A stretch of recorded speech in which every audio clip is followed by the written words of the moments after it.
സംസ്ഥാനത്ത് അമീബിക് മസ്തിഷ്ക ജ്വരം ബാധിച്ച് വീണ്ടും മരണം. 13-കാരിയുടെ മരണം അമീബിക് മസ്തിഷ്ക ജ്വരം ബാധിച്ചെന്ന പരിശോധനാ ഫലം. കോഴിക്കോട്ടെ സ്വകാര്യ ആശുപത്രിയിൽ ചികിത്സയിലിരിക്കെയാണ് കണ്ണൂർ സ്വദേശിനിയായ പെൺകുട്ടി മരിച്ചത്. ഷിത ജഗത്ത് വിവരങ്ങൾ നൽകാനായി ചേരുന്നുണ്ട്. ഷിത, വീണ്ടും അമീബിക് മസ്തിഷ്ക ജ്വരം റിപ്പോർട്ട് ചെയ്യുകയാണ്. കുട്ടി കുറെ നാളുകളായി ചികിത്സയിലായിരുന്നോ?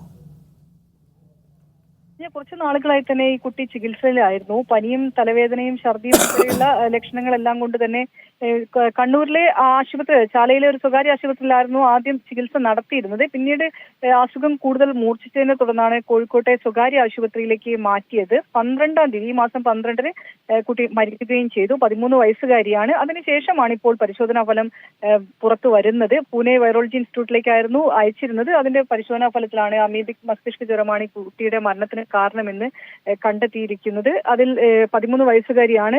എവിടെ നിന്നാണ് ഈ ഉറവിടം എന്നുള്ളത് പരിശോധിച്ചു വരികയാണ്.